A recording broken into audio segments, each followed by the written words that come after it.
And we're live. Live. Yay! Cool. Well, for those that are listening in, and for those that will get to hear this whenever you're able to hear it, wow, it's awesome. I can't believe we finished it. 30 days seemed to pass. It's passed slowly to me because every day was like another update, another email, more talking to people, wondering how far it's going to go, and planning for the future. But man, I can't believe it's over, and we have doubled our original Kickstarter goal. It's pretty awesome, huh? Right, guys? Incredible. Oh, yeah. Incredible. And I just want to just thank you guys from the bottom of my heart that it was just amazing, just the response I got. Some amazing emails from people that have offered to help out with music, from editing to color grading to you name it. It's just an amazing response, and people being able to ask me to do articles on other websites, other blogs. You guys are amazing. I really appreciate the help, and it really got the word out. And man, now I have so much more to work with throughout this rest of the year to be able to finish the film. So I just wanted to start out with that, but then I also wanted to introduce who the heck is even in this video with me. So I'm going to start with James. James Banks. He is my right-hand man for this project. He started the earliest on this project with me, going back 6 or something years when we first kind of talked about stuff. But The couch in my office. Yep, and we talked about things, and I don't think there's been a day that goes by that we don't chat about it. And I know that goes for Pecor too, which he would rather not want to be a part of. But no, we talked about it every single day. But James has been the producer of Norman, and it's that's definitely the right title for what he's been doing. He's been going through scripts, through the story with me. He's helped so much with that, to be able to help me fix things, to solve problems, to be able to come up with better ideas, to be able to tweak things, and it's just an awesome experience. So that's who James Banks is. Jason Pecor, say hello. Hello. He loves talking. He loves this project so much. No, he was the guy that allowed me to use his house for so long. But more so than that, he has been someone to cry on the shoulder throughout this whole project. I mean, he has done all the things that his house, so literally you were crying on the shoulder. No, he's done so much. I mean, he's built almost every single prop. He has had ideas about every single prop. He has laughed at some of my ideas and then solved ways to make it better, and then has built them. We've spent countless hours, I would say hundreds of hours, since 2012 in his basement working on projects, building a time machine, building a portal. 2 time machines. 2 time machines, a science lab, telling me what parts I should buy, saying, no, Joel, that's not going to hold together, suggesting things, even just from screws to bolts to things that I know I'm not really good with. So that is who Jason Pecor is, and he's amazing. Jonah Gelzo, he's my brother. He is going to be doing all the audio, the sound design for the movie.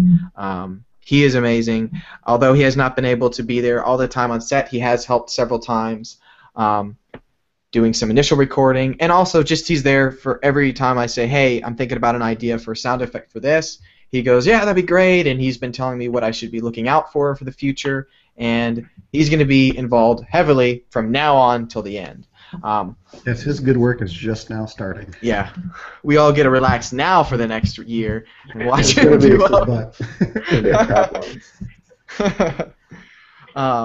so that's awesome. That is Jonah, and who is this guy at the end? Oh, Steven. What? I was just going to say, did you throw that live link on Kickstarter? Oh, yeah. Sorry, I had it ready and I didn't click send. Let me do that. But Steven, the last guy on our list, he's the main character, so he's the guy that's going to entertain you and make you cry and all that good stuff. No, Steven is obviously Norman, and he has pulled so much weight to be able to make the film happen. If I didn't have him, I could not have a film. I mean, I practically don't have that many actors in my film already, so he really is the entire reason for this film, in a way. And so, Steven, it's great to have you here. Is there anything you want to say at all? You can cry. You can cry too if you want. I know you're so happy. I'll wait to cry till later. Let's see Just let it out. how I did. I just want to say thank you. So many people that none of us even know, just like different countries. Nothing I ever expected. That was just insane. And so from the bottom of my heart, that's incredible. Your support. Thank you so much. Merci. Shukran. Gracias. Domo arigato. Wherever you are, however you help, thank you so much.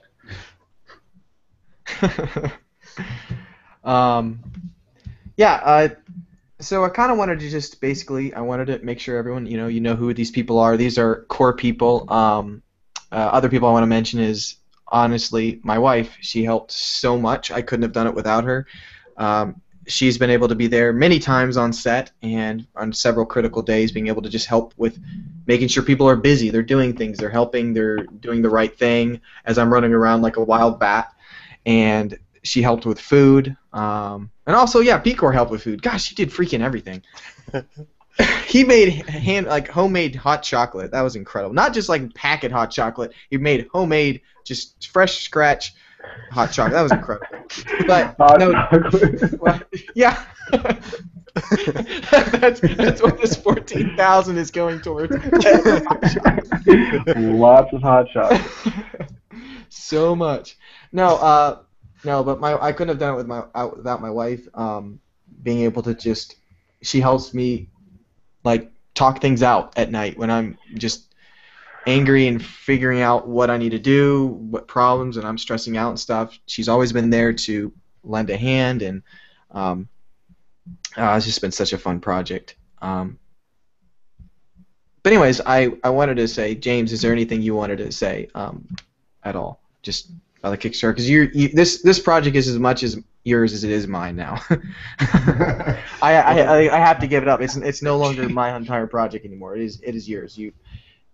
My involvement started out as just being an idea board, bouncing and back and forth. Joel would say, "What do you think about this? What do you think about that?" I would often be very brutally honest, because that's the kind of friendship we have. We don't hide behind the bush and try to explain things. And so getting involved in the project heavily was fun and unexpected, just because ideas would just start coming and we would start going back and forth like, oh man, this would be awesome if we did this, and we'd have to bash out some of the bigger details. But I think in the end it's gonna be pretty amazing. I'm really excited about the end product. It was fun seeing my friends who initially went to, hey guys, so I had an idea, and I'm working on stuff where they weren't really necessarily a part of it, and they were just like, hey, what do you think of this? And then now you're just full-blown a part of it. Now it's your film. I just dragged you guys into the project. Anyways, but I have some questions that people sent in, and I just thought we could just kind of talk through them. And one of the questions from Mike Schaefer from Germany, he wanted to know what DSLR camera I was using, and was it the only camera I had. I was using the Canon 60D, and it was the only camera I had. There was one point where we had two on set. Was there? I'm trying to remember what. But it was the same thing. Oh, it was the same exact camera. Yeah. Did we end up using it? We didn't use it at the same time. We just had it on a glide cam, but we never actually used two at the same time. But that was honestly the only camera we had for the whole thing. I had a 50mm lens that was, I think, literally the cheapest one you can buy for Canon, and then I came with a kit lens, which is the, I don't even know what the lens is now. I think that was an 18 to 135. That's 3.4 to 5.6. Yeah, that's what it was. Yeah. I don't even know much about lenses. I just go I look through them and I go, this looks really good. I like this. Let's go with it. So that was one of the questions, and another one was pretty awesome.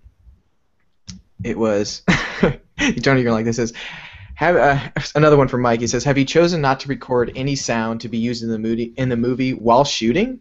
If yes, why? And does it mean all sounds have to be created afterwards, including recording all dialogues again in a studio?" Hey, someone asked a sound-related question. Thank you. Nobody ever does. No, yeah, that's definitely not ideal, especially in the U.S. At least 95% of films, what you get on set, what's crucial is getting good, clean dialogue. And unless you're doing like a Star Wars film where you have fans blowing and all this loud stuff going on, you try to retain as much on-set dialogue as possible, because honestly, you get the most character and emotion, and it just is set in the scene. It sounds the best getting it there on set. The issue is I moved out to Los Angeles, and I couldn't fly back for weekend shoots that Joel was doing, and Joel didn't really have any good help, so it just turned into, yeah, we're just going to have to re-record everything. So the good thing is I know how to make it work, and it's going to sound great because we're going to record the dialogue, and then I'm going to be able to warp and sync things up exactly to the picture, and then also using fancy convolution reverbs and cool plugins and whatnot can basically add that perfect amount of echo to make it sound like it's in a basement or a garage or in space or whatever. Well, obviously space, there's no sound, but yeah, so it'll be cool. So again, that's not the way you want to go about it. Ideally, you always want to get good, clean production sound on set. Unfortunately, we're dealing with lots of limitations, so we have to do that at the end. Only saving grace is that there are not bazillions of actors, so that means it's getting Steven in, it's getting the female character in, it's recording the Annie voice, which that's easy. That's not to sync because it's just that definitely character. Exactly, yeah. And then it'll be basically Walla like bringing in other people to get different vocal elements that I can use off screen just to kind of build the environment. So again, you always want to make sure to invest in a good sound guy on set. As a general practice. And yeah, and the reason why I wasn't able to do that, and honestly, I was funny. As I've been editing the film right now, there's actually quite a bunch that we actually recorded with audio, and there's a couple scenes where I'm like, they're really good. That we actually did a good job on them, but there were several other days that we'd have some other people help out, and it wasn't up to snuff to what I would like to have it, and some days we just couldn't. I couldn't get someone to show up and do audio, so I either have audio that's all over the place, or crap, this is going to suck for Jonah, but I know we can at least get it consistent, and that's honestly the only way we could do it. So yeah, and it's better, you want to have a consistent sounding soundtrack, and dialogue is huge, because that's the most critical, important part to any film. So sound effects and music are just to support that. Let's see. Is there any questions for Steven in particular? No one really cares about Steven. I didn't think so. Didn't we have one guy ask about like details about the nude scene that's in the movie, or?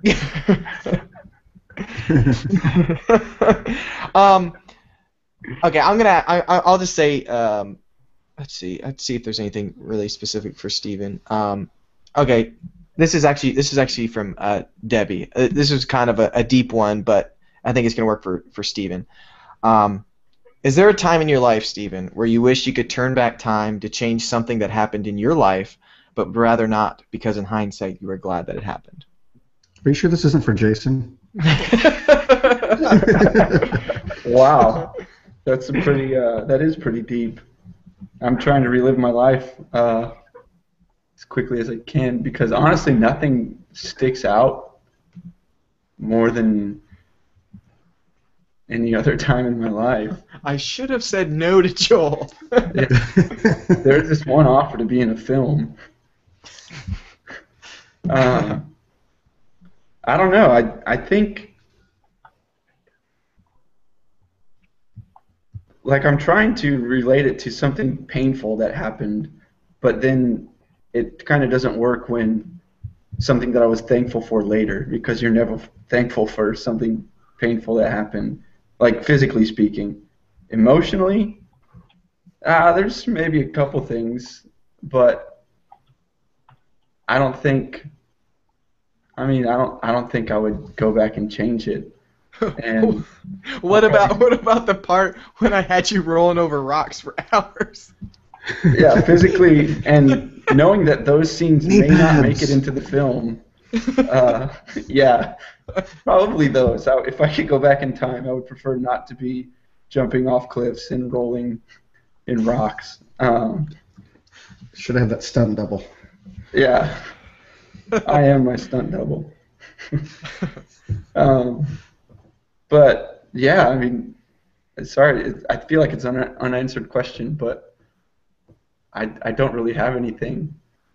I guess the end of the question kind of negates it in a way, because if I wanted to go back and change something in time and then not want to later, I guess I wouldn't want to ultimately. I have Debbie's actually question. It resonated with me because it honestly actually matches my feeling for the whole film. And my original idea, what I guess I hooked onto, and I guess I can relate to some situations that happened to my family, is that the main character Norman is going on this grand adventure, or so he thinks. He doesn't belong. He doesn't feel like he feels like he doesn't belong in the future where he lives, and so he wants to go somewhere else. And he feels like he wants to go someplace where no one else knows him. There's no one else going to be judging him. Where if I went back to 1950, there's no one that's going to know already who I am. Who like they're going to have to meet me for the very first time, and I can start fresh. And so I like that idea for this Norman character where he goes, but he doesn't find what he thinks he's going to find, and he becomes actually much more lonelier than he was to begin with. And so the film's kind of all about him being able to search and find for the place that he thinks he fits in the most. And I like that question. I thought it was really good. Someone said, "How in the world do you get such a professional film look with just a 60D?" Buckets of glow. No, I'm just. Just a preset. There's this filter in After Effects. Makes everything look better.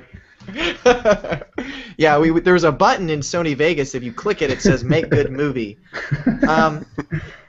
No, I think James can resonate. Is that a lot of the films that I watch, I'm a huge Spielberg fan. I also love Paul Thomas Anderson. I love one of my favorite movies is Lawrence of Arabia in 2001: A Space Odyssey. I like to mimic some of the shots they do and the way they do their lighting. I look at it and since I don't have a huge lighting kit for most of the time at filming, pretty much like 95% of the film, I don't have a lighting kit minus 2 little lights. And sometimes I couldn't use them because I'd have to set them up completely myself. So you guys are you know what, I realized I was looking at the live stream and you guys are all like laughing and I'm like, I don't hear anybody. It's way behind, sorry. And so I'm using reflectors. I use reflectors a lot, and I use natural lighting.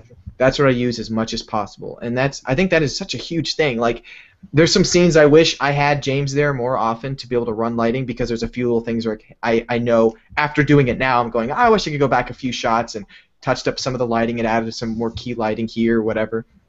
But having to use so little and trying to figure out ways to do it, we would literally unplug lamps, we'd move them over, we would, like, Picor would hold the reflector over his head, over a lamp, so we could film a scene so it had that kind of light, that little glow over it, and just things like that. But it's iPhones.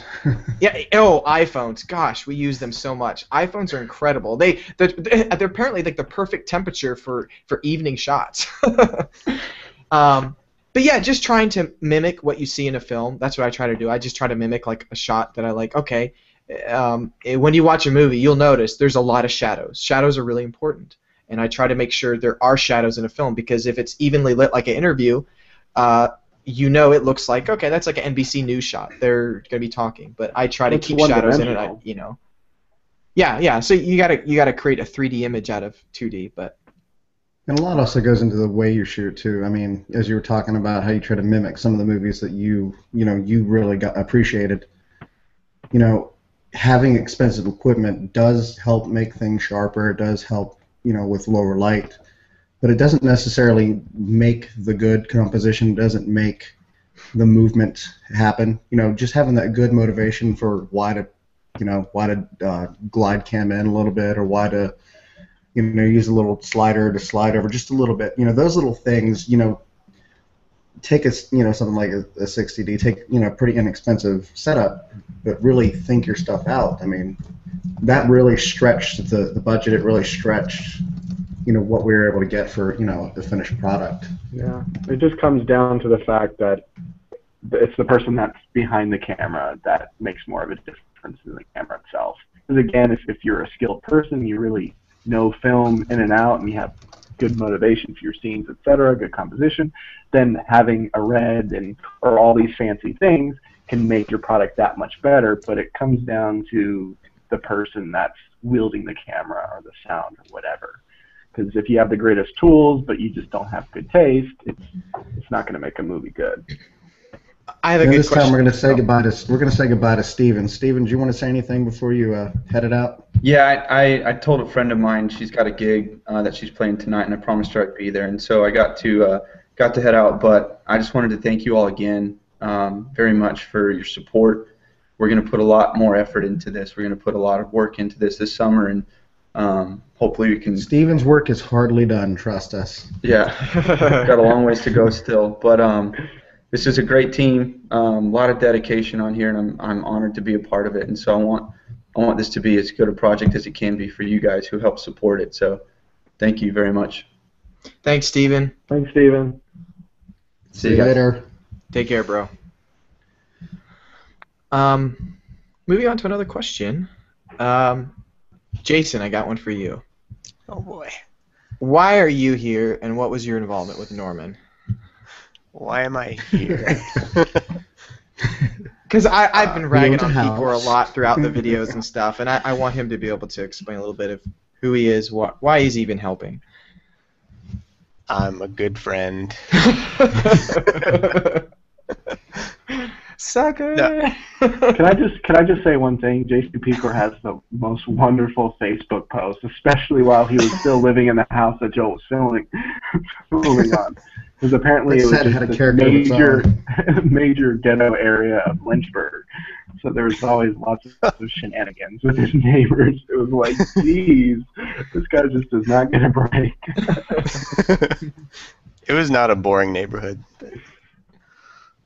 No. Why did you join this, Picor? Why did you keep going? Because you did so much work. There has to have been a reason. I mean, we have to be somewhat friends, right, to keep working on this project. What did you do? Well, I guess my involvement started when I invited Joel and his wife over for dinner, and Joel disappeared for like 30 minutes and came back like staring at the chandeliers and stuff. It's like, this would be the perfect house for my movie. So anyway, I don't know. I guess I don't know how I got involved with the props, really, except it was in my house and you needed things and I had tools. And I don't know. It turned out to be an enjoyable experience, though. So. Now, you don't have a background in, like, all of us have a background in some kind of communication. What is your background? I am a programmer. So what was it like, for you coming into, I mean, this is, going into the creative. What was it like being part of a, production?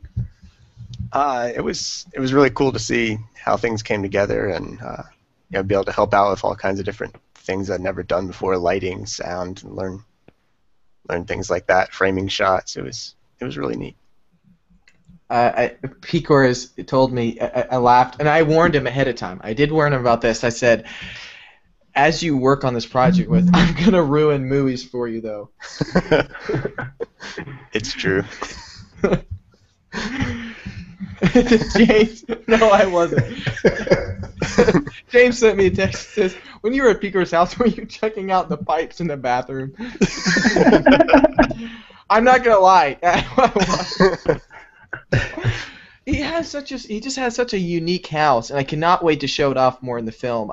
I'm so sad that the trailer wasn't able to capture more of the story because the dialogue's not there. Like if I showed you the dialogue that we have, it sounds like it's recorded from an iPhone, and it sounds terrible. And it's like, oh man, it sounds horrible. But the scenes we have that recorded with Melissa for her scenes, oh, it sounds so good when you put the audio back in. I'm like, oh, okay, this looks awesome.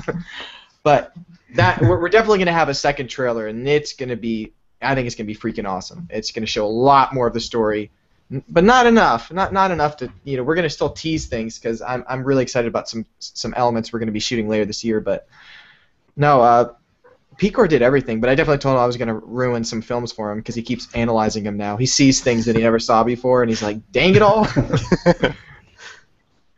So. One of the things I appreciated about him is, you telling me, he was building these props. I mean, other than his amazing craft services skills that he pulled out of nowhere, just the little details, that go into, like the helmet where when it actually closes, the light actually comes on. And that's way more than Joel even expected or asked for. And, just that little bit of detail work. I mean, I think that really helped create, takes just some random things and put it together and make it into like something believable. And dude, how he would put the LEDs together for the big white portals in the future science lab scene. I was like, it just needs a stand, and then we'll film it, and then we'll be done. But no, he makes it. It's gonna last. It's gonna last for centuries now. Like he puts it together with all screws. It may actually turn into a time portal. So, okay, the best part, and I can't.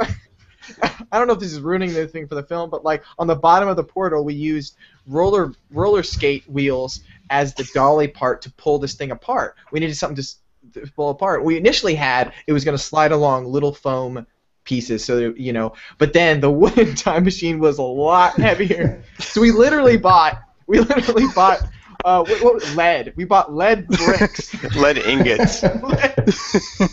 lead ingots to weigh this thing down. And so I try, like, for the wooden one, I'm like, all right, you know what? I don't care. I'm gonna film it because I think it's so weird. It's gonna be like, how the crap is this thing working? But then when we did the nice portal, he went all off. He reconstructed the whole thing. He reinforced everything, re-screwed it all together so it worked. Like mine, the wheels were just like about to snap off. Now he put so much into it. Another question is, what led you even to... just from my Oh, go ahead, Jonah. Yeah, even just from Jonah. my perspective, being... Okay, I guess there was a bit of lag. I was just going to say, even from my perspective, kind of being less hands-on on the beginning, obviously post, it's going to be down and dirty, but this looks pretty... Just Jonah, hearing updates from Joel, and Joel sends me a picture of his portal thing, and I just was like, wow, like freaking awesome. Because when Joel and I were growing up as kids, like we would Legos and make contraptions. It was always basically duct taped together. So I remember when Jason put together Can you hear me?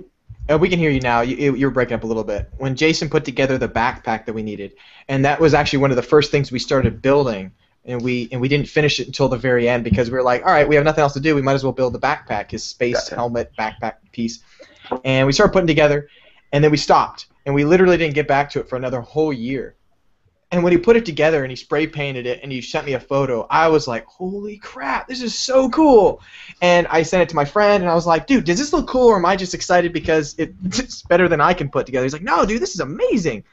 And we put like our little logos and stuff on it, and it was so much fun. He actually has a little working fan in it that blows air through the helmet to kind of help the fog go down, especially for the indoor scenes. Didn't work for the outdoor scenes, but it worked well for the scenes where he's not moving. It was also 30 degrees. Yeah, it was also it was freezing cold when we shot the bandit apocalypse scene.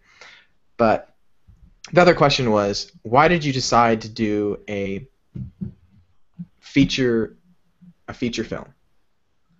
I don't know. I don't know. It took a while to actually get to a story that I really was passionate about and that I knew I could probably handle, and I knew I could spend a long period of time working on it. I had done a film beforehand. It was called From Above. It was my first really big film. I had done little short films here and there, playing around with friends and whatever, little war movies and stuff. But I did a first film called From Above, and I think you can actually, if you look up From Above and then put Joel Gelzo, you could probably find it on a site called IndieFlix, I believe. I think you can actually buy it on there, and I believe that's the full version. It was actually shown on the Liberty Channel. It actually might be still showing on there every once in a while. I think it's like shows once a year on that. It's about 42, 43 minutes, and it was my first big like just jumping right in, and that was really long for me.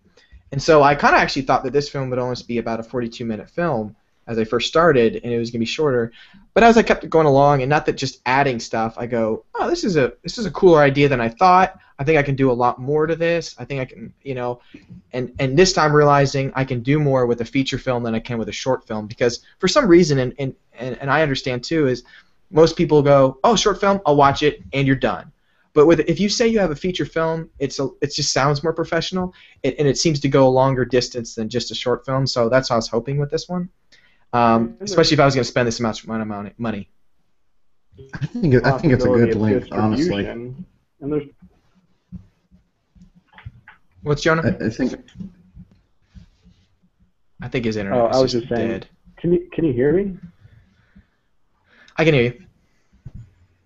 Is there a lag now, or is it okay? It's okay.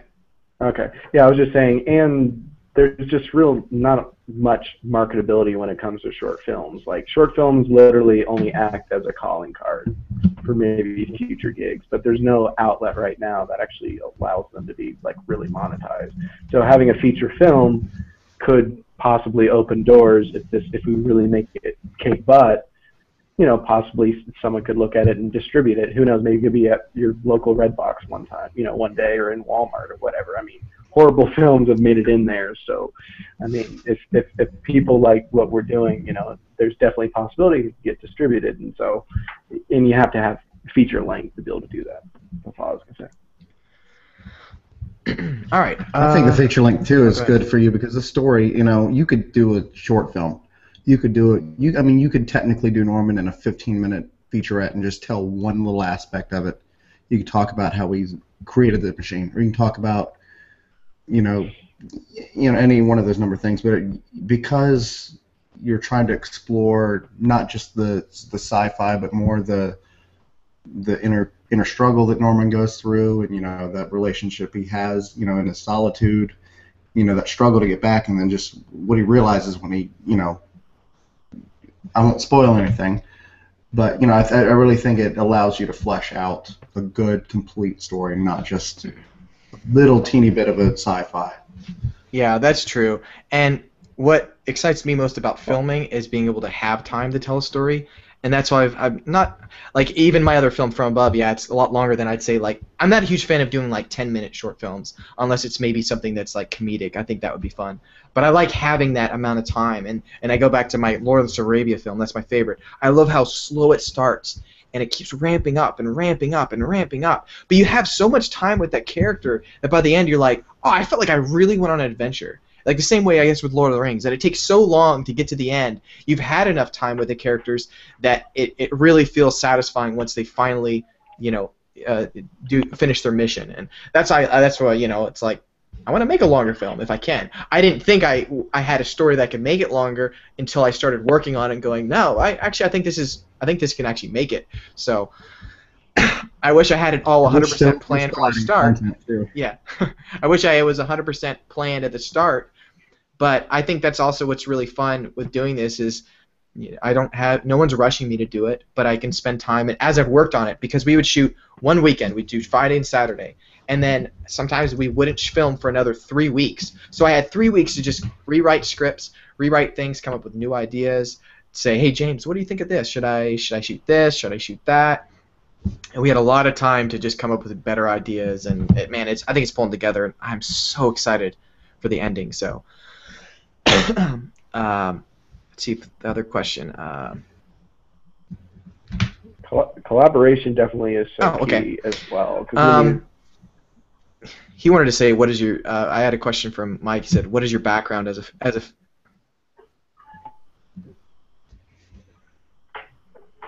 Go ahead, Jonah. Oh, I was just saying, in collaboration. Are you really lagging, Jonah? Yeah, it's like annoying. 10 I minutes talk behind. and then you talk over me. Can you hear me okay? Can you hear me? Hello? I can hear you. I hear you. Okay. Anyways, I was just going to say, sorry You were about the lag. heard. Collaboration definitely is Yeah, we can so hear you, Jonah. key. Collaboration is definitely so key. Because when you work with a lot of people that maybe don't have this ability bouncing off each other, you can take one idea that maybe isn't all that great and then just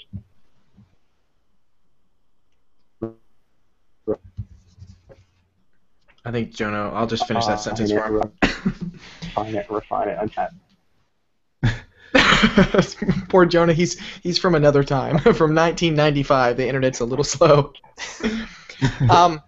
Someone else said, you mentioned Yes, that... hear the little sound where he can connect.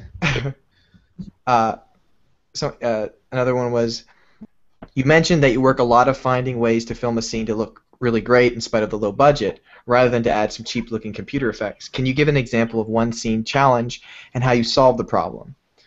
I would say one, there's a scene that involves the house shaking. And I think I showed that in the video earlier. I don't want to tell why it was, but like we just kind of had to do it practically and try to figure out ways. And some of it's going to be afterwards, where Adam is going to take the camera and just shake it just a little bit, like with visual effects. And then the other was, I said, if I can get enough things moving in the scene, which was Picor was down out of camera shot, holding a table leg and just shaking it back and forth.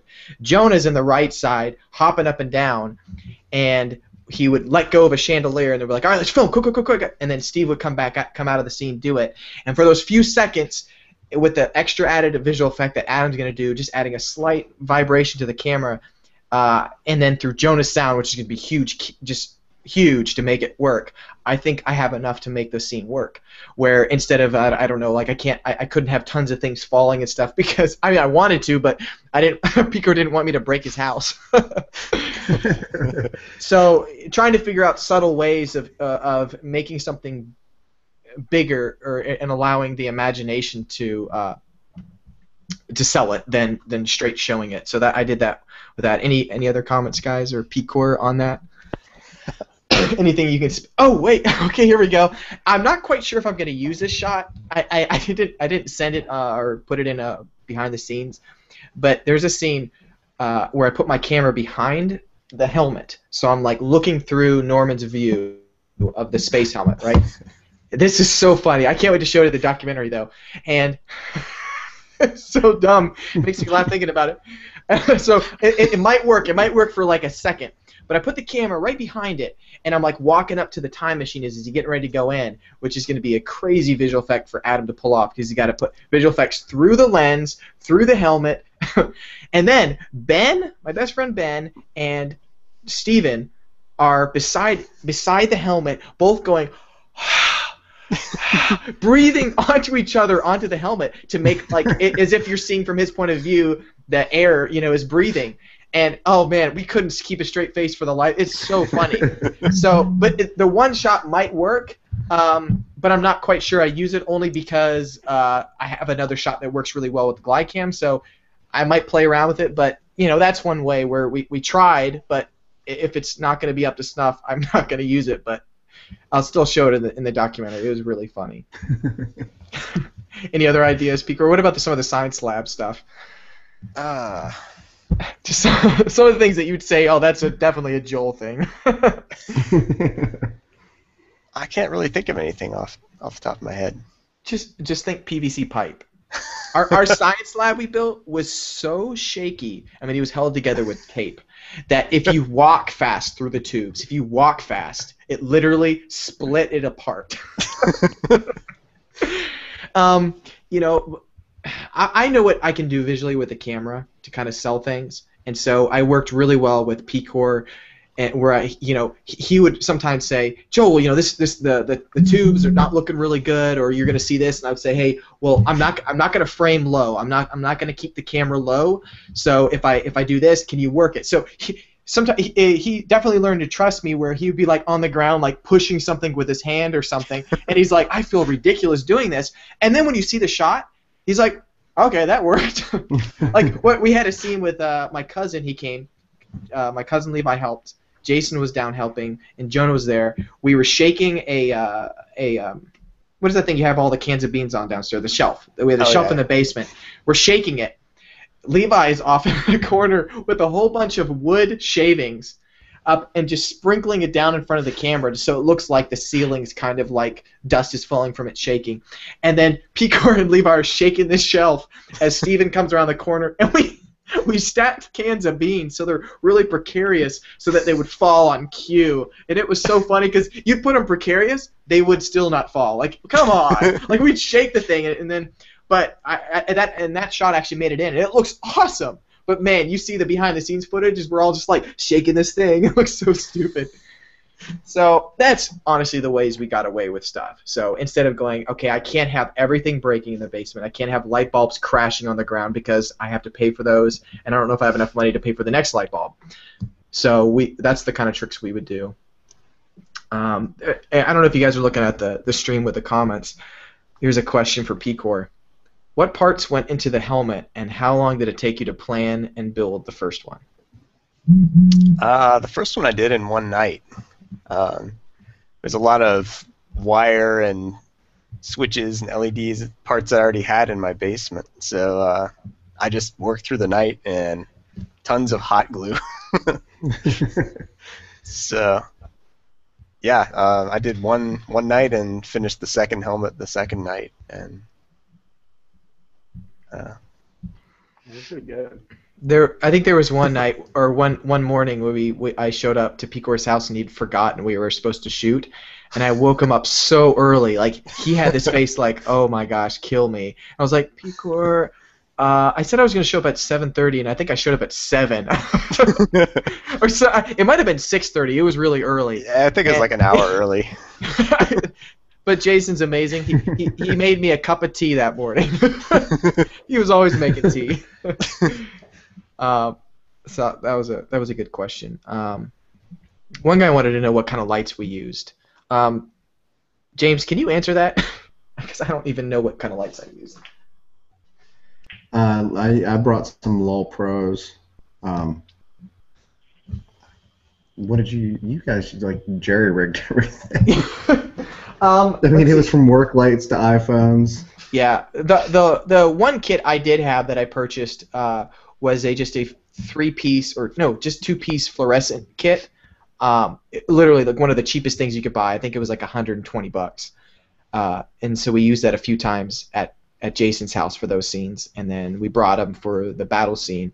And so James used a few of those. We used these giant construction lights for the whole film, and then he brought in his light kit to use little things to do key lights and help light things that we were doing we the battle do. scene. Yeah. I mean, I was literally running around with a light and a reflector, and I would just set up the light. I mean, because it was cold. We had like 30 people out there. Yeah. And we're in the middle of this junkyard, and so we're trying to shoot as quick as possible. And so I'm throwing the light up, and I'm getting a reflector, and like Joel's ready. So I'm like, okay, just go. And he goes, and in one of the shots, I think it was the extension cord started pulling, so the light just came tumbling down and busted the bulb. Yeah. And I only brought the light. I only brought the light. I didn't bring the whole kit. And so I had to I found this other little light that I brought, and so I had to move it a little bit closer. But it was interesting. James, you were running around with this light like a trident. You weren't holding it up. You were just like aiming it. Let's go to the next scene. That night was crazy because we had a generator that was powering all the lights and all the power, and hearing it running and knowing all this gasoline was just going away, and we had a truck in the scene. That was another thing. Yeah. I mean, the gas was just going. Near. Oh, no. Yeah. And the whole night I was just like, oh my gosh, this just makes me feel like there's a giant timer going. I have to finish this. We shot. I mean, and I'd say that scene is like, gosh, maybe 18% of the whole film. Like, just that one evening in like 7 hours, we shot so much, but we kind of had it planned down and we ran with it. That was awesome. That was a blast. That was a crazy night too, because I mean it was like 40 degrees outside. It was ridiculous, and I was burning up. I was sweating. I was burning up too. We were running around so much, and we didn't we literally people had to tell us to drink and tell us to eat because we just didn't stop. And so I'm running just like a little button-up shirt, and Joel's, I think you had like a thin windbreaker, and it was just like, but it was awesome because it didn't feel it, Here's a great question.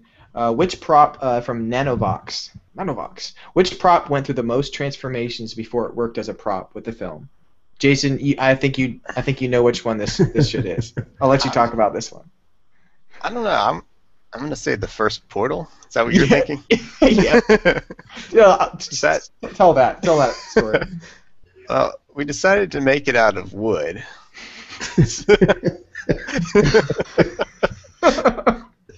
And I had this whole elaborate design with like inline skate wheels and all kinds of stuff, and like almost like a roller coaster kind of setup.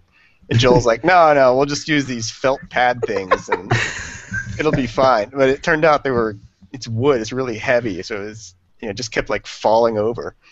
So yeah, we had to readdress that a couple of times. We ended up using like these skateboard wheel things and some PVC tracks, but. So basically, your original idea. Yeah, we ended up going basically back to what I had planned at the first. After 3 iterations, it turned out pretty well. I think the biggest transformation would be the second portal. That was frustrating. I bought $400 worth of.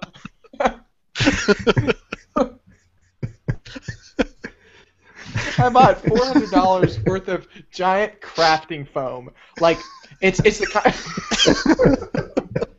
I can't look at you guys and saying this, but all of a sudden Kickstarter money goes down. No, I bought $400 worth of this crafting foam, like you would actually see on Lord of the Rings, where they have these like these little metal like tools that heat up a little hot wire tool, and you can carve the foam out. And so I bought these thinking we would carve them and we would turn them into this white portal. And we actually had a really cool idea, and honestly I think it could have worked, but it was just we were way too over our heads to be able to do something like that. We were cutting him down in his basement, and it was just like foam everywhere. It was nuts. and then towards the end, I think we were both like, we probably could have done it if we really did it, but we were like, okay, we're getting lazy. I don't want to do this.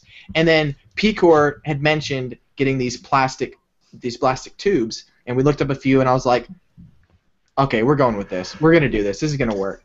And so we literally just chucked it out because. The entire styrofoam is like almost the size of me. It's like 5 or 6 feet tall styrofoam sections. But Are you saying you're 5'5"? I think I'm 5'7". I think. Anyways. You're about 5'8". Anyways, so it sucks because I was like, there's Can nothing I I could do. I could not give them to anyone. Like the styrofoam, no one wants that. I don't know. So I was like, dang it! I just literally wasted $400 on an idea. We promise we will not do this with the Kickstarter money. We promise. But that's what it takes, though, to get it done, because like you have an idea. Some of them worked better than others, and some just don't. And you sometimes you can't. You don't know until you do it. That's just how it is. So go try and make a movie and go, oh man, I'm gonna totally do this. You show up and go, crap, I didn't think about this. How if the door opens, well, what happens now?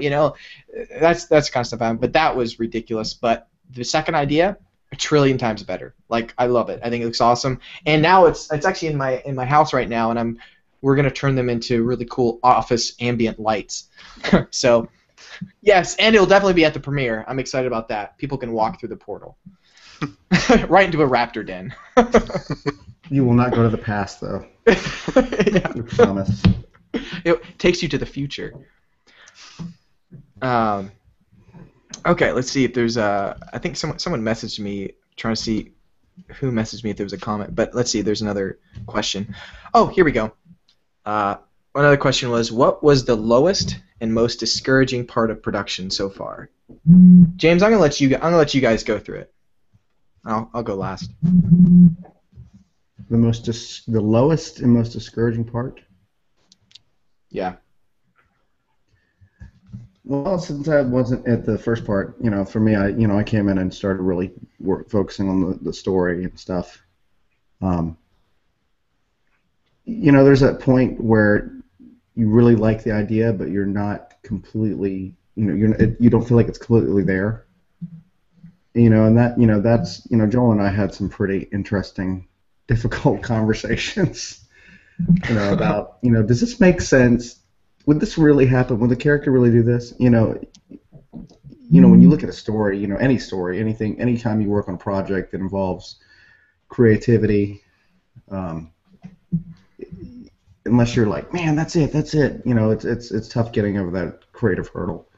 And once you get over it, it's like, oh my God, finally, we're, and I think, with the way ending's going, and especially with I think the dynamic of the new scenes that we're adding. I mean, I just, I definitely believe in it now. What about you, Jason? A low point? Yeah. The You day you can woke just him up be at be 6:30? brutally honest. Well, it did seem for a while it was dragging on a bit, but yeah, I think having to work around piles of movie gear in the basement got kind of irritating at one point, but At one point. but no, I can't. I think it was a pretty enjoyable process all the way through. So. Another thing that was tough for me was just, since I don't live in town, it was tough not being able to be Oh yeah, there that's for another everything. thing. Yeah, James, he doesn't live close where I am. I mean, I live close enough to where it's driving distance, but, Yeah, but- it's not like I could just pop for every shoot. In the weekend that we did the big shoots, I really wanted to be there for, the first science lab scene. I couldn't make it because it was Halloween, and I have children, I have a full-time job. And so that was tough for me, but I think we found ways to make it work. For me, it was when Steven got a whole new job, and it kind of came out of nowhere, and it was kind of unexpected, and I'm really happy for Oh yeah, him. that was an interesting talk we Yeah. had that day. Yeah. It kind of happened out of nowhere, and for a while, I was like, he was really busy looking for this other job, and he finally got it, and he kind of dropped off the radar for, gosh, I'd say maybe 5 days, and I hadn't heard anything from him, and we were really close to the end of filming this thing. Like, the main brunt of the film was just about there, and I wanted to film the junkyard scene, I wanted to film the science lab scene. We were going to get it all done, because you prep for this the whole time, and the hard part about making a film is you go, hey Billy, hey Sarah, can you be here Friday at 6:30 and make this film?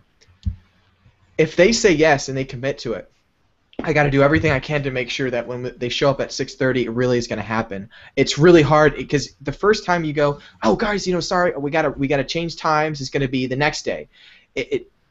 Some people are really awesome, but some people are like, oh man, well okay, he didn't change that, so I might have a lesser chance or to get them to come back the next day. So trying to plan everything around people's schedules and then things don't work out, it's hard. So he moved to Florida. He used to live in Lynchburg. He was literally a mile away from Pecor's house. So now he was in Florida, and I had no idea the next time he could come film. And here's something you would never think about is he was thinking about getting a job as being a waiter at a restaurant, and if he had to work there, he honestly would have to be clean shaven, look nice, look his best, Well, for my film, throughout almost the whole film, we always kind of have a little bit of a stubble because he lives alone, and you find out more about that. But we kept it similar so that it'd be easy to cut from every scene. It would be hard to kind of go back and forth. Well, what happens if he has to do that and he's able to film maybe on a weekend, but now all of a sudden he's just he's shaved, and we have to connect a scene from earlier to now? That can't work. That would be really hard to do. But then he got a job in Florida. He got a nice job, but now it's 6 months until I can film with him again. That really that was a really big bummer for me because you get in the moment. Like if you've ever worked on a project and you're like, I'm on a roll, I'm gonna get this thing done, bam, I'm gonna get it done. And then I'm like, crap, I can't do anything for 6 months except for build some science lab stuff. But I wasn't gonna start building it 6 months early, like, because I wanted to try to ramp it up so that I was excited about it, and then as soon as it's ready, I got it done. But that whole 6 months was helpful, but it was also really, really hard on me because after like 2 months of not working on the film, I kind of got out of it, and I was like, I don't want to jump back in it right now. Like I wasn't ready to do it. So before Steven came back down to film the final big 3 days of shooting, I did a small shoot with my brother and for another scene in the movie, just to get back into it. But that was definitely the lowest part of the film. Yeah, I remember that day that you told me that he was moving. It's like, oh my gosh, what are you gonna do? Yeah, I mean, luckily, Steven was definitely still into the project. I mean, he's yeah, definitely I was committed. worried. Yeah, I was worried. Like, is he gonna want to finish it? I mean, I told him I would try to pay for his flight back, but what vacation days would he have? That would still cost him a little bit of money. It would cost him his vacation days. Yeah, I was like, and then for 5 days I didn't hear from him. I was going, is he gonna want to do this project? Is he, I mean, it's not like I was paying him to do this. So he, other than if he really enjoyed it, I don't think he was gonna work on it. So I was like, James, do I get someone else? Like, what happens? What would happen if Steven didn't do it? Like, okay, Jason, you're Norman. And I'm like a soap opera and throw a new character right in the middle. I had a little part of Normal will now be played by Picor. I had a little piece written that was I was thinking, okay, what if Steven can't come back and I have to do another person? Obviously, I'm not redoing the film. Like, Picor would just straight right there samurai sword me. But I was like, okay, what if I got like 6 different actors and I use this to my advantage as a time travel element and he goes through, I'm suddenly different. I don't know. I was like, dude, I'm ruined. But yeah, that was a low point. About all the low points. I mean, we talk about the portal that earlier, not spending all that money on a portal that didn't work out. I mean, I think the portal that you got out of it looked amazing. Just its ability to illuminate and stuff. That 6 months that Steven was gone, I think, we did a lot of rewriting at that point. That's when Joel and I think you and I talked almost every day during the week. Oh, yeah. And just, like, this is, what's the point of this? Would this really happen? Blah, blah, blah, just back and forth. And, I think it really got things nailed down. So when Steven got there, I mean, I think everybody was, back into it and was ready for it. Yeah, definitely. That was a huge help. It actually happened with my first film. I actually lost the edit of it. I'd edited for so long, and then my software crashed, like it always happens on me, and I lost that. It was before I was like, oh, I need to back things up. Nope, I lost my edit. I didn't lose my files. And so I didn't edit for another like 3 months. And so when I finally got back into it, I added some new scenes. I changed things up, and it's a lot better than what it was initially going to be. But so I think that kind of similar thing happened for this. One guy asked, he said, how much takes place in the basement of Jason's house? If not film related, we lived in the house in the basement. No, film related, I don't know, maybe 20% the film, maybe. Jason's answer is too much. Yeah, I would say about 20%. Come on, Joe. How about some outside shots down the street? See ya. 20%. Yeah. I'd say about 20%. That's where he builds this time machine. He's trying to get back home. So there's a good portion of it, and we figured out a really interesting method, and just in the past couple months, James came up with a really great idea on how to kind of edit pieces together that we have, because it's one of those films where we could do it extremely linear, but then James came up with a way to edit together non-linear so that you see little pieces at a time and it goes back and forth to different elements, so it tells the story a lot better. And I'm excited about that because for me, I love films when you go in a theater and you expect to see something, and then like 20 minutes later you're like, holy crap, I was not expecting this film to go that direction. That's what I really enjoy seeing, when you just go, there's some films where as a comedy movie I'm expecting to just be this kind of movie, but some movies are like, oh my gosh. If you've ever seen the movie Midnight in Paris, go see it. I won't tell you anything about it, but it was incredible. It does something very unexpected. That was kind of my experience watching Life of Dan. I thought it was going to be a comedy, and I waited and waited and waited, and it was more of a drama. I haven't seen that movie. I need to watch it. This way, Nanavox says, tell us about Jonathan Pierce, your soundtrack guy. How did you meet him? What drew you to his music? What were you looking for in a soundtrack? I work with Jonathan Pierce. We both work together actually in the same department, same as Jason Picor. Like, it's crazy. I work with so many people that are really talented. At least I think so. And he actually plays in our band. We have a band called Sparrow, and we play kind of upbeat, kind of chill step type of jazzy music. And anyway, so he's really excellent. And we're approaching two different types of music for this. We're going to be using actual instrumental music, like recording piano, and I want to record cello and violin and that sort of thing.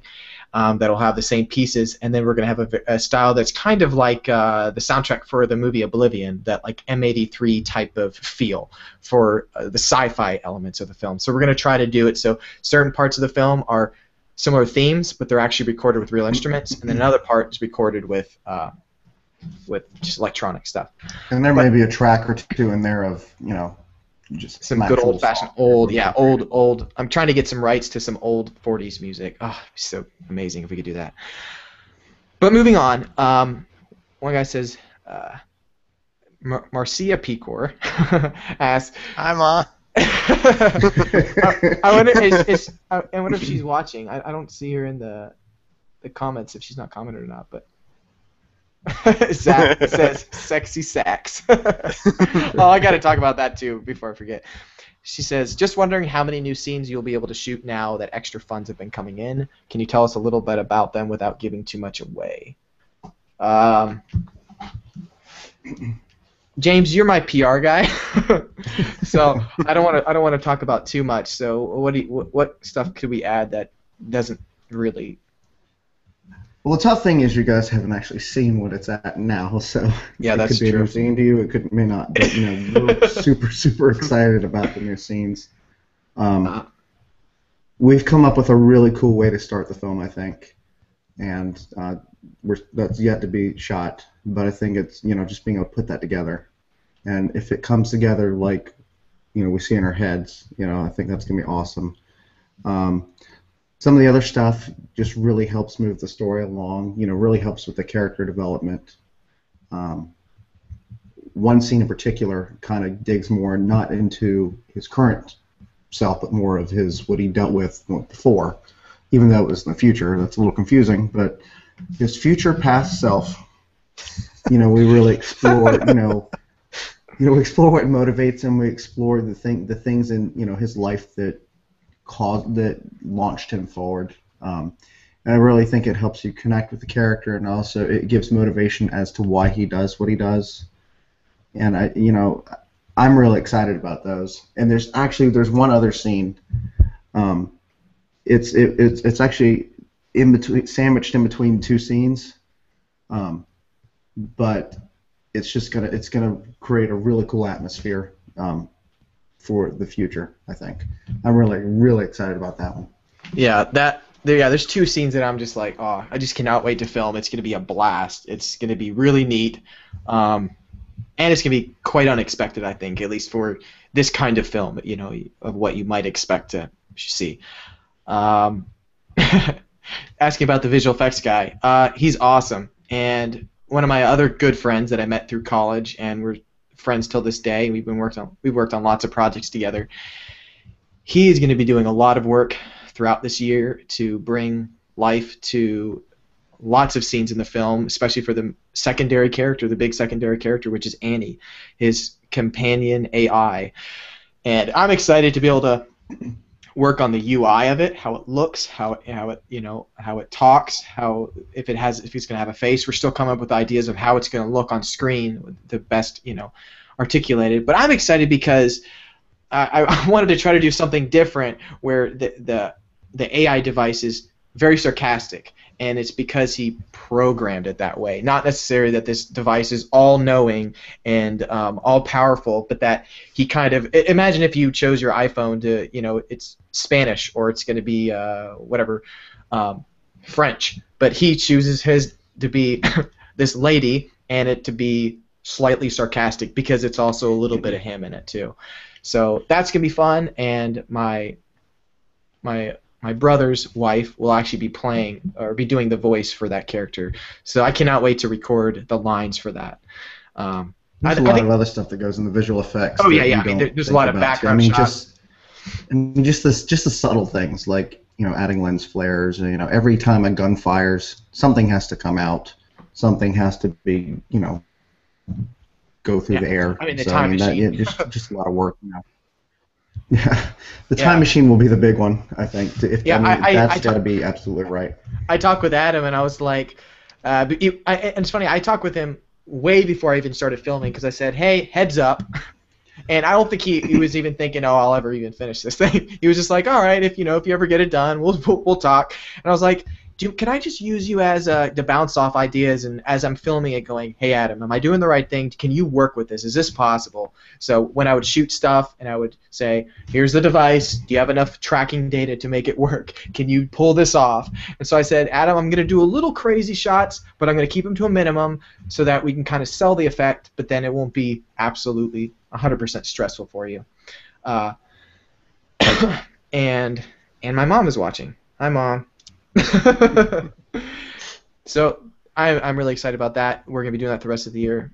But I was gonna say, so from now on, from now until the end of this year, basically the plan is I'm working intimately close with James on the edit. We're getting all the pieces structured together as much as possible. We know we have extra scenes to shoot, but we're going to try to get it as best as possible to about a 99% lock of the shots that I have so far. Then I'm going to lock that. I'm going to start sending shots over to Adam, which he'll start initial tracking, start working on the visual effects. We're going to have a meeting with him and my friend Ben and James, and we're going to talk about just the idea of what's going to happen. He starts working on that. As that happens, I'm starting to work on getting connections for these new scenes. We're going to start planning them, start scripting them, and start putting those together and the plans of how do we get them done. Jason is not done building props. There is yet one more, just one more. I'm sure they'll never ever. I'm sure it'll never go anymore. One more piece. We'll tell you after we're off the air. Yeah, there's one more little piece he's got to build, and so he's still stuck with us for a little bit longer. Then we have music. And for me, since I am working a 40-hour job and I do have other projects and I have to edit weddings and possible another project this March, I'll be working around those things. But I want to be able to get it locked down as much as possible so that I can really focus on the visual effects with Adam. I can work with him 100%. Then, once this probably, I'm guessing early fall, we might shoot a little bit in summer, but most of the stuff with Steven is going to probably be early fall again. This will be the third fall in a row we're shooting. Jeez. Jeez. But the scenes that we're shooting for him, I'm excited because the rest of the film will basically it'll be all done. And these scenes will come together really nicely, and they're not going to take as long to put together. And they're not as many extra visual effects scenes, Adam. Not that much. There won't be that much added. Big one. Yeah, just for that really huge one where the planets come down and crash. that should be pretty easy. Where Norman goes back to the beginning of time. Dinosaurs. He's like riding a raptor. Can you make dinosaurs, Adam, please?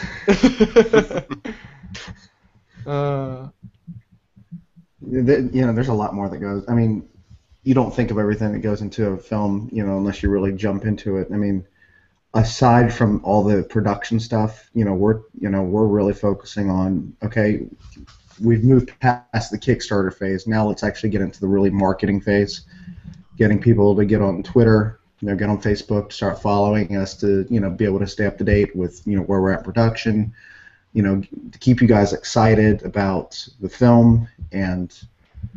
Because we, ultimately want to make an awesome film for you. We want you to be just as excited as we are. Looking at, the premiere and getting the premiere ready, starting to, make Blu-rays and DVDs and stuff. I mean, there's just, there's so much work left, but, it's really exciting. Not nearly done, but I think the rest is going to be a lot of fun. I had a really good question. It says, what characteristics were you looking for when you chose Steven to be Norman? I wanted someone that had. Hope Steven doesn't take this wrong, but I wanted someone that had a little bit of a quirky look. I mean, I was going for a scientist person, so I guess I was kind of looking for someone kind of like me. I don't think I'm that cool looking, but Steven's a better looking guy than I am. But I saw a picture with him with these really cool glasses on, and I was like, dude, I think that look is going to be great. I think it's going to be awesome. I think James had the biggest trouble with it. Steven grew on James for a little while, because I was trying to like James, like I can't go to everywhere and just find all these actors. I'm like, this guy's available, he can do it. And so I was hesitant with him, so we did easy scenes to begin with because I honestly didn't know if he was going to be that good. I've seen a few of his stuff, but he was a theater actor, so obviously there was not a lot of video showing him act because it was theater. He was in a few a short film that he helped a friend, and there was a few lines the way he acted, and I was like, that's pretty good. I think I can work with him. And we did some basic scenes, and then sadly we had to do a really emotional scene like the third or fourth day of shooting, like right off the bat, because there was nothing else we could shoot. And he did a really good job. We talked for a while, we talked through it, and man, he got really into it, and the scene pulled off really great. Like he had some really good emotion going, and there was a couple scenes where he was supposed to be really quite angry, really angry and pissed. And I actually, I don't know if he knows, but I was actually trying to piss him off during the day earlier before we filmed because I wanted him to be angry. So You should have filmed me. Yeah, yeah. But I was kind of pissing Steven off, and I was kind of like not trying to tell him things, and he'd be like, Joel, what do you want? And then I would finally explain right at the last minute, okay, this is what I want you to do. And we filmed that, and he did a great job. I mean, he did a better job than I honestly thought he was going to do. So I'd say props for him for sticking in with it and making it happen. It's a tough jump going from a stage in theater to going to the screen. With theater, you have to really project everything. You have to. I mean, obviously you project your voice, but you also have to project your mannerisms. You project your reactions and everything. So getting to that subtlety of being on camera and trying to just make it feel real, make it feel like you can connect in it on that intimate. Because they're right in front of your face. I mean, unlike the stage. I think he did a good job making that transition. Oh yeah, James was around when we were shooting the science lab scene. There's a couple emotional scenes, and I'm like the camera. I think you can see it on camera. My camera is my hand, and here's Steven's face in the helmet, and I'm literally like up to his eyeball with the camera because I want this specific shot. So those are the things you're working under when you're trying to be like I want him to say, Steven, I want to see a tear. I want to see a little bit of emotion right there in your eye. I want to be up close. And you got to do it on cue. And it's not just me standing there. There's Picor behind him cueing something with a light. There's Jonah over here. There's James over here holding a light bulb or running. Looking at the lens with you. Yeah, and also like as an actor, you got to look past the camera, look into the camera, depending on what the shot is. And you're trying to like, I would tell people, hey, don't look at Steven so he doesn't connect eye contact with you. But yeah, there's a lot of scenes where you got to do that on cue, and it's a lot harder than you think. And he did just an awesome job. I feel bad because some of the times I had to be like, all right, Steven, tone it down. All right, tone it down again. All right, tone it down again. Where he was like, I feel like I'm not acting anymore. I'm like, that's exactly what I want you to do. You can't. You're not acting. You got to just like say it. Just say it like you would say it. You got to be it. Yeah, exactly. And it's so hard to do it because it's like you still got to do things on cue. You have to say something as if you're not doing it on cue, and then I have to abruptly go, all right, cue, and then he would turn his head and say something. But yeah, I'd have to teach him, when I say cue, don't do it immediately because it looks like you're connecting to someone saying something. And so, yeah, he did a great job. I think we got. It was cool to see him like disappear. He would disappear in the dark with just a little phone light, and just, I guess, get into character, get into mindset, which I thought was cool. It was also a blessing being able to become good friends with him. That was really neat. Where I was asking someone like I didn't think I was gonna be filming for this long too, but being able to be friends honestly when he came back after 6 months, I gave him a hug and I was like, man, I'm like.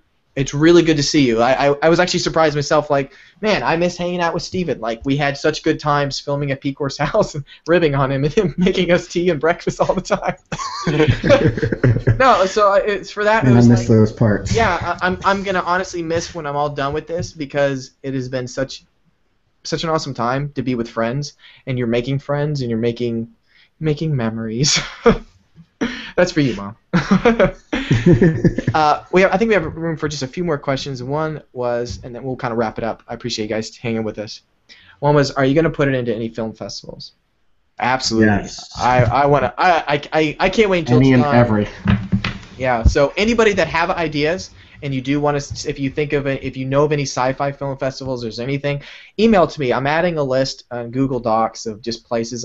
This person mentioned me tonight. He said, "Hey, I run a film house, kind of like a film showing place in L.A." So I was like, "My brother lives there." He says, "Hey, hook me up." He's like, "Email me back. I'll try to get your film shown there." So I was like, "Sweet." So if you hear anything like that, definitely let me know. I would love for anyone and everyone to be able to see it when it's done, especially if it's good. If it sucks, don't be like, so everyone's money's going back.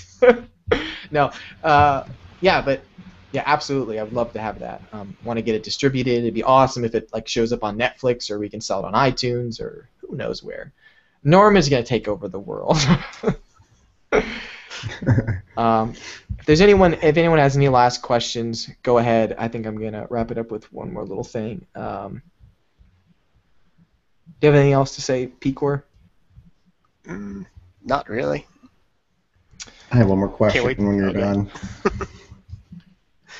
Go ahead. Go ahead, James. Most memorable experience. I'll let you start, Picor. Oh, that's tough. Man. I think probably the junkyard scene was the most memorable just because it was so many people involved and so much coordination and so much time out there, but that was pretty cool how that all came together. That was a really good time. What your Joel? Man, I think my favorite moment. Don't do favorite, just memorable. Okay. Oh, just memorable. Well, I'd say memorable, and actually, this is my favorite moment. Was the night we got the first time machine working. Like it was absolutely. It was absolutely. Yeah, I felt like Anakin in the pod racer. Like it's working, it's working. I was so overjoyed that it actually worked and it looked cool. I literally could not believe it. I was so mind blown. I thanked Picor so much that night. I was like, it works, Picor. Like I felt like I was validated for like once in my life. I think going, I came up with an idea. I've had this in my head for so long and it worked. Like. Steven wasn't embarrassed. Picor wasn't embarrassed of it. Like they both were like, "Hey, this looks good." Like I was like, "Oh my gosh!" Like it worked. It worked. Like they're not gonna be like, "Oh my gosh, Joel, this thing sucks. You're a horrible director." You know, like yeah. That night, I cried a little bit in my bed. I was like, "Oh my gosh!" I was so happy that it actually worked. So because I didn't want to get on chat the following day and be like, "Well, James." The wooden time machine? Yeah, you were right. It's a piece of crap. I mean, how many times did I was like, yeah, so I got a wooden time machine, and James is like, really? A wooden time machine?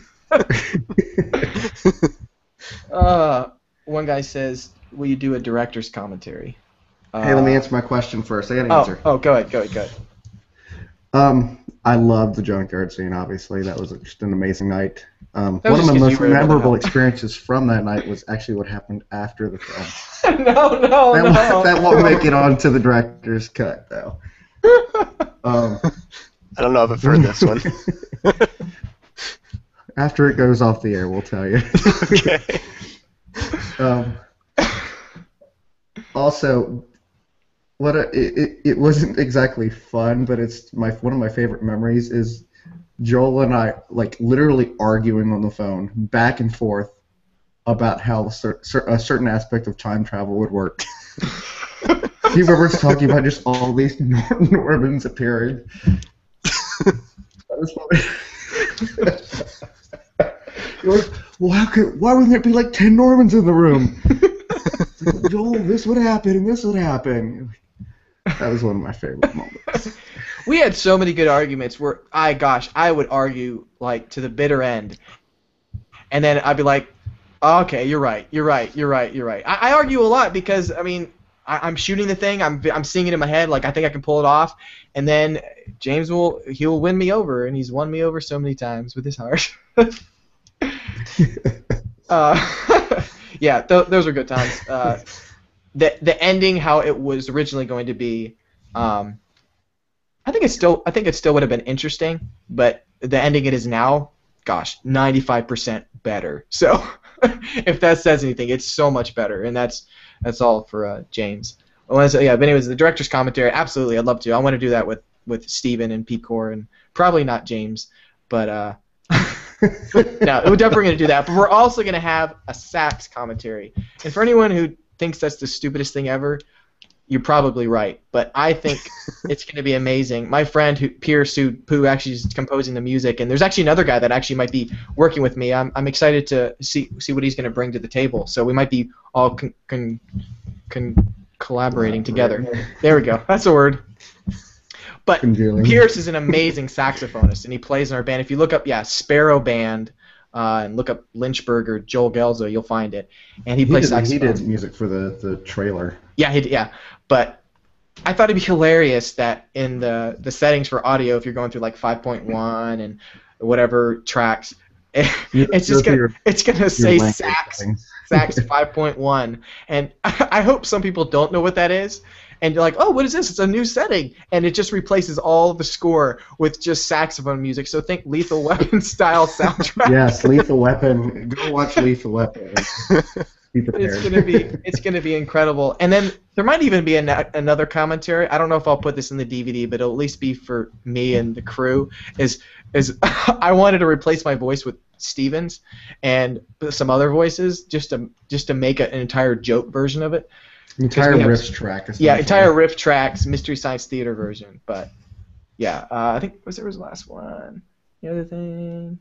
Oh, did you have any other projects do tributes during the campaign? I'm not sure what that means. Did you have any other projects do tributes? I'm not sure what that means. Like other Kickstarter people tributing to my film? I don't know. I had a couple people that funded the Kickstarter that.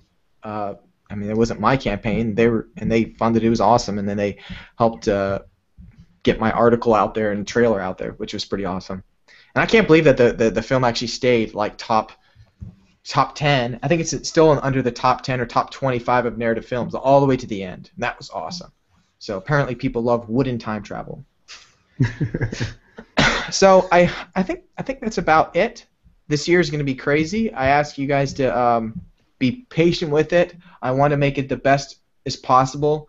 So if it means pushing it back a few more months, I'm going to do it, because no matter what, I want it to be awesome, because people be angry about waiting for a couple months, but they'll be angry more if it's crappy and it releases early. I'd rather release it a little bit late and it just be mind-blowing awesome and really fun and exciting.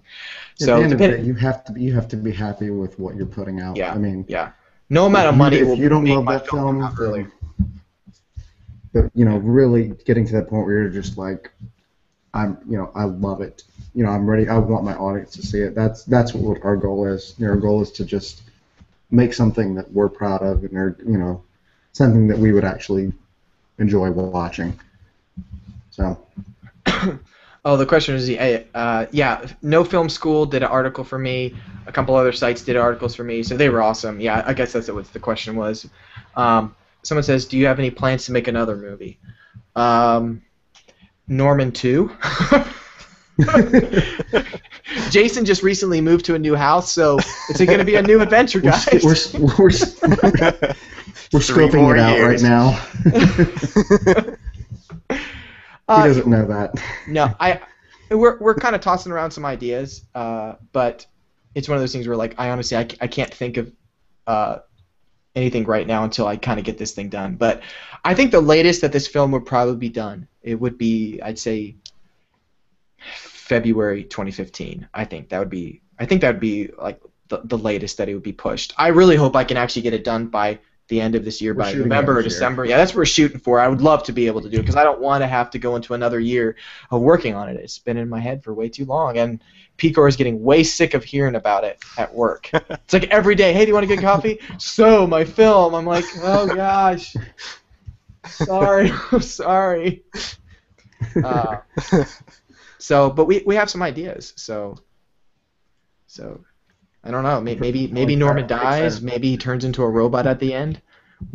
Don't give it away. Oh, sorry. Oh, I wish I could talk about one of our scenes that we want to shoot. But I think it's gonna be just way too freaking awesome to just when they finally see it. Oh, it's gonna be so cool. Teletubbies. No. Any last things, guys? And I think that's it. I appreciate it. Just wanted to shout out to everyone. Thank you so much for your support. I appreciate it. Also the Kickstarter rewards. I'm gonna try to get the art book, hopefully done even before this November. I think I put it on there just in case because I want to be like, crap, I got to put it out now and I don't have time. But I would like to be able to get it out. I'd say within the next 3 months. I think I'd like to have it done. It's gonna be pretty cool. But if I wait for later, we're gonna have a few more photos from the new sets and new scenes we're gonna shoot. And I think it's another thing. If anyone is interested, once we start setting up for these new scenes, there's a chance if you're able to and would want to be possible a background extra or things like that. I'll definitely try to shout it out through the Kickstarter or through the Facebook group because there might be a chance, even if you maybe can't be in the background, if you want to just come out and watch. We have a couple big scenes to shoot that would be appropriate for someone to come out and watch if you're interested. So yeah. I'm sure we can even use help. Yeah. So from now on, the Facebook group will probably not be an insane busy site. I'll try to update a little bit here and there. I shot, 7 hours of behind the scenes. I had my iPhone and we filmed almost every single day and every single scene, at least a little part of it, because I wanted to make a really cool documentary at the end. So that'll definitely be on the Blu-ray and the DVD. I don't know how I guess it's not going to be on the HD download, but throughout the year I'm going to try to put out a few more behind the scenes that are more fully featured and finished that will actually be on the Blu-ray. So I guess that's the way you'll be able to see it. So thank you for everyone watching. I appreciate it. Welcome back, Jonah, as we're leaving. Jonah, are you there? Yeah. Is there anything you want to just anything you want to say or contribute to the end?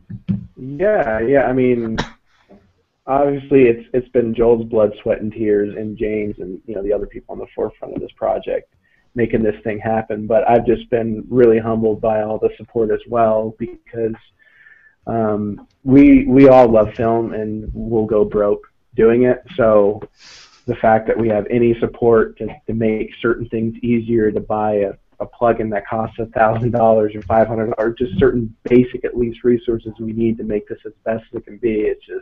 That's really humbling, and we just want to make this as kick butt. So we enjoy watching it, and that hopefully will mean that you'll enjoy watching it as well. So excited to do the sound design for Norman and really bring that to life because that's going to add a huge element to it. So excited about that. Thanks so much, guys. One guy said, what are some of your favorite time travel films? One that might have influenced Norman. Mine did not influence Norman, but it's Back to the Future. The hands down best time travel movie ever.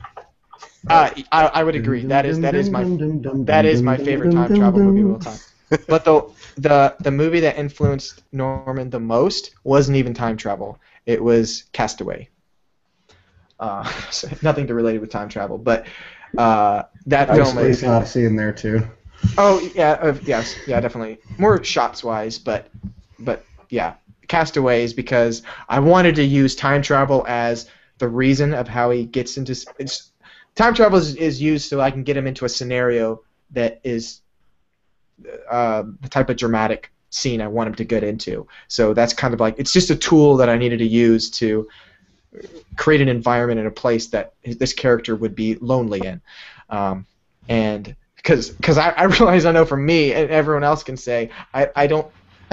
Time travel is very confusing, and the machines that he uses, it's not so much like, oh hey, we're going to show exactly how real time travel works. It's more of we're hoping that you just believe the time machine does work, and because it works, this is what happens. It's not necessarily. We do have some theories behind it. Yeah, we have some theories behind it that's gonna evidence, but it's not like one of those movies where I think if anyone's seen the movie called Primer, that movie's like 100% realistic time travel, and I'm not trying to go that route, not that kind of super realistic route, but more of a almost fantasy type of sci-fi version of it, where it's just like, you know, people don't go, oh, you know, how does this magic wand work? Like, it just does, and it you know, the guy has magic. Well, so we explain it more than that, but it's that kind of, we just use it as a tool rather than it's just all about time travel and stuff. So it's going to be a little unexpected, something you probably won't expect that'll be in the film, and definitely the beginning. Definitely the beginning. Oh man. I think what Beginning makes is gonna be Norman. cool. I think what makes Norman unique is that, you know, when you look at other time travel movies, there's a lot of motivation as to why they're time traveling. You know, you look at The Time Machine. You know, the fiance dies, and he's, you know, trying to figure out how to, you know, keep her alive, blah blah blah. You know, Back to the Future. You know, he's escaping Libyans. You know, we don't have any Libyans in the movie. I think this is just in general a different take on, you know, on the time travel. It is a big component of it, but it's not the absolute most shaping. You know, the most shaping to me is that getting inside Norman's head. You know, really connecting with Norman and, you know, seeing what he was going through and what he would be struggling with. So it's hard to really compare it to another time travel movie because it's really not like any other. Yeah, it honestly is, and I don't know how did we do that, James? Did we come up with the original story? I can tell you we came up with a very original plot device. I'll say that. You had a pretty original ending. Sync vibrations, but so we have some really interesting weird stuff in it, but it's a clean movie. I will say that, like, there's no swearing in it. It's just I like to make clean movies. There's no craziness in it. There's no bad scenes. You could show it to anybody. There's some action scenes that have a little bit of violence in it, but there's no, like, nobody cutting heads off or nothing like that. But I will make it intense so that you're like, okay, this scene is not really intense because they're trying to make it kid friendly. It's going to get intense, but I wanted to make a movie that I could put a lot of different aspects in it where you expect, oh, it's going to be kind of slow paced and all right, this is a thinking movie. Then wait, well, holy crap, where'd this come from? Wait, what? And then it wraps up together. You're like, oh, cool. So if you watch it the second time, you go, oh, okay, I'm seeing that. I understand. So at least that's my plan. So I'm leaving that up to James. I'm going to send you the files. I'm going to go take a nice long nap through 2014 and wake up when it's finished. But thank you all for watching. I appreciate it very much. And yeah, if anyone has any questions or anything, you're always welcome to email me, and I'll try to answer to it. But for the next couple of months, I'm probably going to be going silent for a little bit. Not like taking a vacation with your money, silent, but I'm so dead from emailing and keeping up with Twitter and all the social network stuff that I do not like. So thank you, Joel everyone. will be going silent, but the Norman crew will not. The The will be. social media will go on. Yeah. So it'll probably be James on Facebook saying, "Hey guys, Joel's still doing stuff." What was it? Someone says, "How fun was it to film? And did you like filming with them, Uncle Jason?" Huh. So, did you like filming with them, Uncle Jason? Oh, it might be Sounds my like Jason has a nephew big or my fan. niece. Dylan Moses. That's a good guess. That's my nephew. Hey, Dylan. I have the biggest fan base. How old are you, Pecor? What? How old are you? I don't know. We Decade. don't give out those details. Yeah, it was fun. We can say he's 2 years older than he was when he started the film. Yes. That is crazy. I started this movie when I was 27. I'm 20. I'm gonna be 29 this year, in October. No. Wait a second. No, I started when I was 26. Oh crap! Someone said buying an island with the Kickstarter funds. It was just a trailer, guys. Tricked you all. No. That'd be a We're small actually island. All the money towards real-time travel Real research.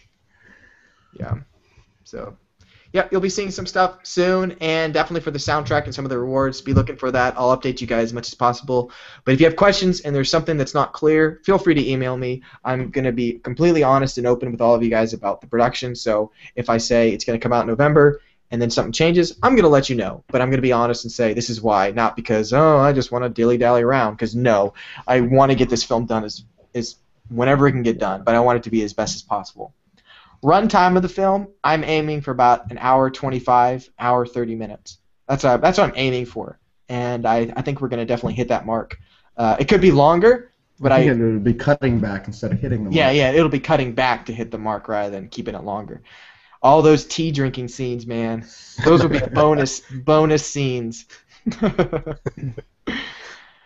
One last parting word. The Kickstarter's over, and we did a lot of pushing for that. But don't lose us on Facebook. We're going to start really getting you guys involved in learning more about the film, learning more about the characters, getting you guys excited.